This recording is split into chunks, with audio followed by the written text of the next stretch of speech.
that you pray about the person. But there was more to this than just praying about it. You know, there's a lot of wisdom. He was looking at a lot of things. In every situation, he was always weighing it out. Weighing it out. The one thing he's weighing out is whether or not I have built up the right influence in this particular area to actually change this on my own, or do I need to go another direction? Do I need to wait? Do I need to let the people change? You know, because this is what makes a real leader in your church. It all boils down to your influence. That's right. To your influence. Nothing more, nothing less. Listen, one of my favorite proverbs is not a biblical proverb. He who thinketh he leadeth and has no one following him is only walking they talk. If you are a leader and you don't have anyone following you, you are on the walk, talking a walk. And that's just it. A leader must have followers. Listen. If you remove for a moment the moral issues behind it, and there's only one definition, leadership is the ability to attain and retain followers. Once we define leadership as the ability to get followers, we work our way backwards from that point to a reference to figure out how are we to lead. Now therein lies the problem. Most people define leadership as the ability to gain position, not to get followers. Therefore, they go after a position, rank, a title. And upon their arrival, they think they have become a leader. This type of thinking creates two common problems. Those who possess the stature of a leader often experience the frustration of few followers.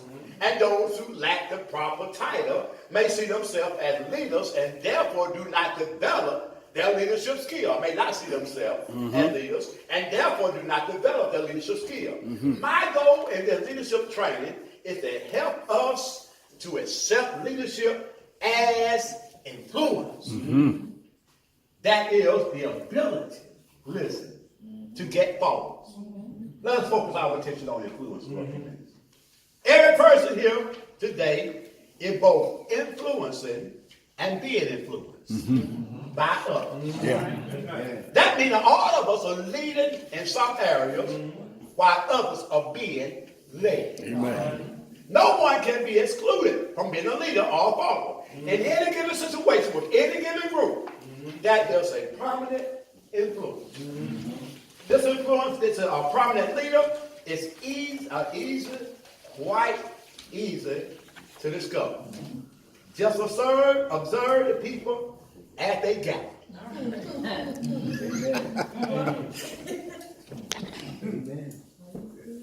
In the old church, you could spot that joke. He did not have to get up and tell you who he was, but he was there. Yes, sir. He was there.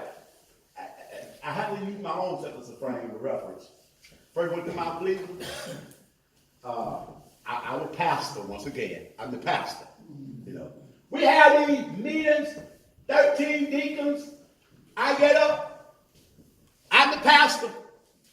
I have experience.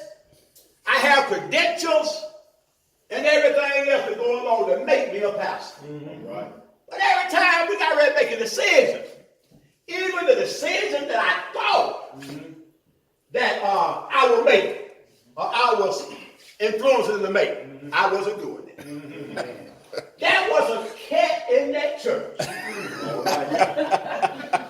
on that deacon board that was making every decision for me. Without saying a word. And it took me a while to figure it out. I called for a vote, and I looked for them to look to me, and I did not know every vote. They were cutting their eyes at him.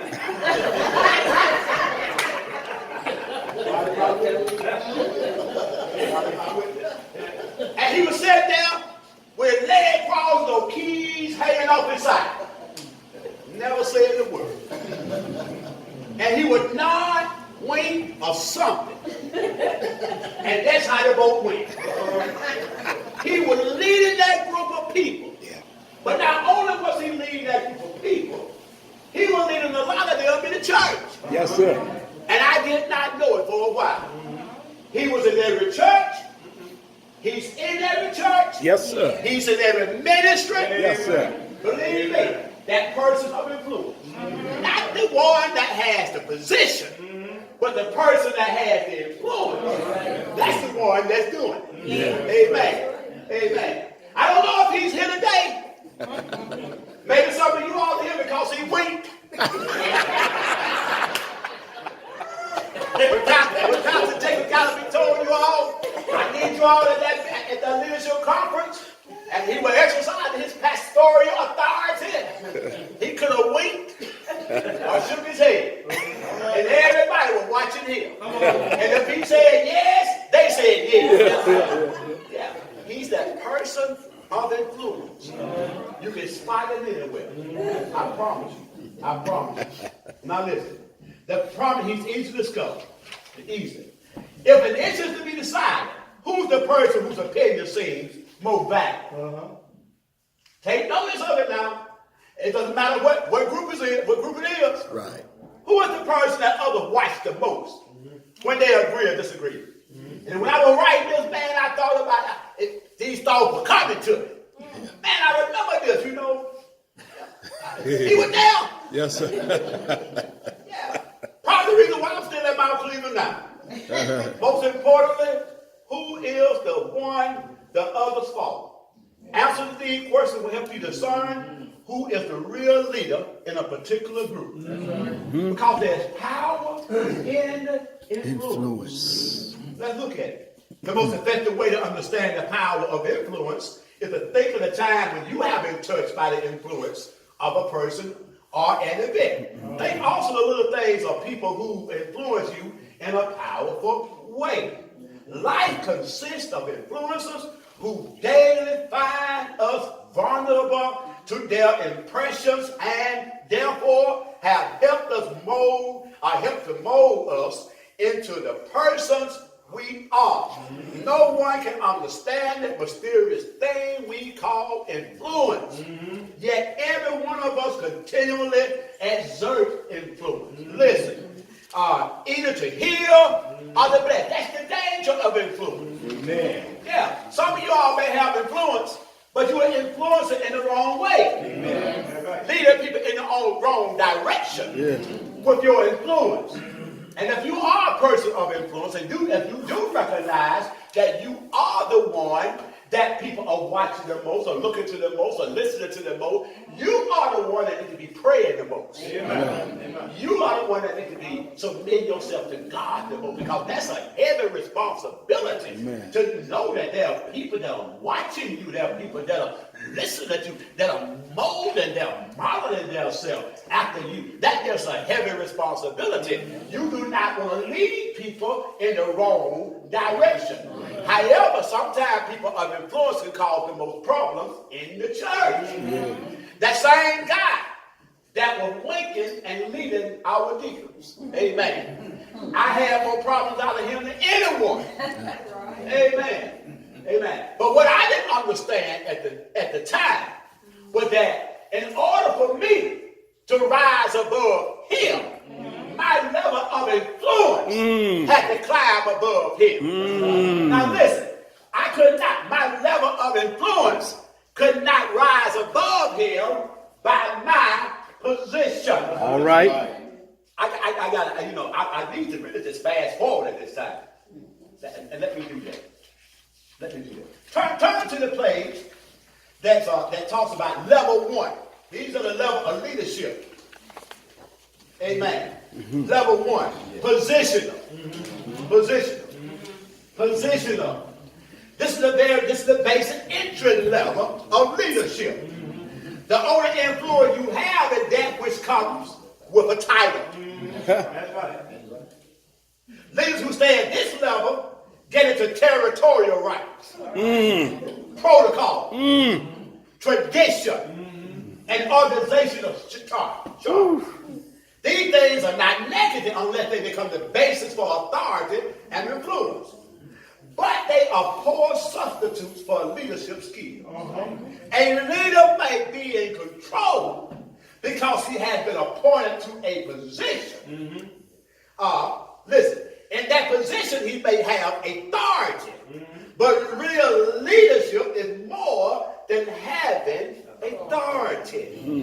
It is more than having the proper training and following the proper procedures. Amen. Listen, real leadership is being the person that others would gladly and confidentially follow. Amen. A real leader knows the difference between being a leader and being a boss. My. Oh, have mercy, Lord, have mercy, Lord. Listen. How am I to rise above this guy?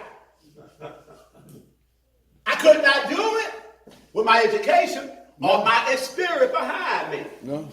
I discovered something, and it took me years to discover.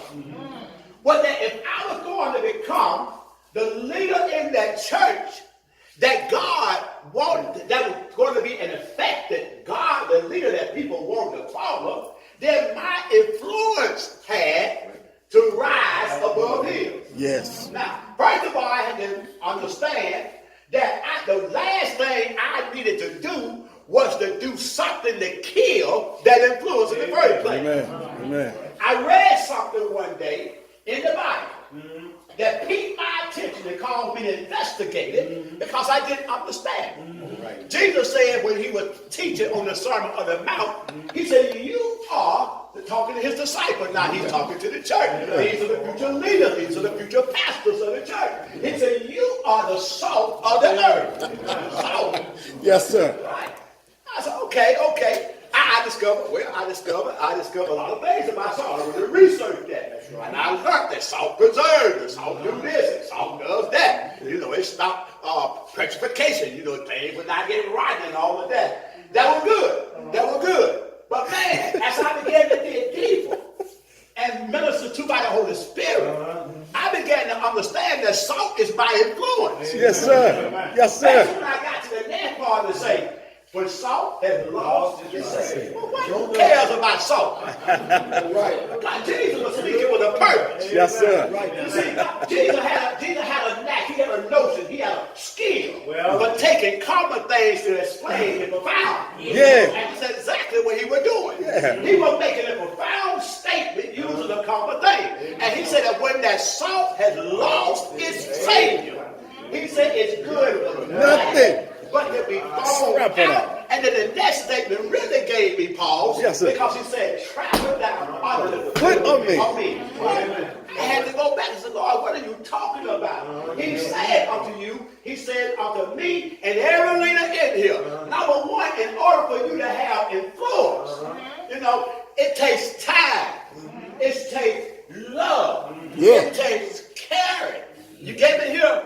In order for you to have influence, you have to be the type of person that people want to follow, that they trust, amen. That they have observed your life, they have observed your action, they have observed the way you act when you hurt, they have observed the way you act when they are hurting, they have observed the way you treat them, they have observed the way you treat the church, and they began to build up a level of trust in you. Now when you lose that, you're good for nothing. Come on. And then I began, Pastor, to watch the situation. And I began to notice that some of the best preachers that I had heard, amen, that there were some people would not follow them, amen, to the pond. They would not follow them outside the door, but they would come and listen to them preach. Yep. Can you believe that? That's right. That's right. I know a preacher used to come to town, and he would come to town every year. And there were two things would happen when he would come to town. The group would get together, number one, to talk about him. And then number two, to talk about how they were going to hear that night preach. and he could draw crowds, but man, when it came down to his lifestyle, it stunk. Right. And after they get through here, them preach, after they get through shout, all the ladies would shout their wigs. They would. understand? And when they get outside the church, they were talking about how he was a whole mother. And they were talking about how they saw some women going to the motel. And they were talking about how he drank and all that. But that guy can hoop the horns off a Billy Goat and he can draw crowds. Let me tell you, just because you can preach does not mean you have influence. Amen. Amen. Amen. Your lifestyle. Yes, sir. Your example is what, amen, what builds up your level of influence. Not your position. How did you treat my child? How did you treat my mom? Come on now. How did you treat me? How about love? What type of example are you setting? If you're asking me to do something, are you taking the lead? Jesus' influence came from his ability to do exactly what you said. To them recognizing that he was God, but he did not take advantage of that position. Amen. Position did not mean anything to Jesus. Amen. He put people above position. Amen. Y'all get to hear? Yes, sir. That's right. He had the ability to do what I said a few minutes ago, fire the deacons. Amen. Fired every one of them. But he never did that. Didn't do it. People follow him because he cared. Yeah. Listen to everything they said about him. They said about him that he is a wine bibber. The people say, but he speaks like no man ever spoke. You know, he speaks with authority. And they said, well, he cast out demons by Beelzebub. They said unto them, you know, how in the world can that be? You know, that he's casting out. We never seen anyone. Can the devil do that? Right. No, the devil can't do that. You know, they watched him and they followed him because he cared. Amen. Because he took time with them. Because he did not put one above the other. Y'all get to hear? You know, Jesus built up his influence to the point of where his own enemy had to say good things about him. When you go into the 12th chapter of John, you discover that there's some people that they sent to Jesus to get him, take him by force. Yeah. When they got there, they heard him speaking, and they watched his mannerism, and they went back, and they said, why did you get him? And they said, we never heard nobody speak like that before. Wow. Amen. Jesus never took advantage. He never relied on position. He never pastored the church. Y'all hear what I'm saying? Yeah. He never had a choir. He simply used the love that he had, the compassion that he had, and that's what made people follow him. To the point of where even 2,000 years ago, even right now, people are still following the example of Jesus. Amen. Listen.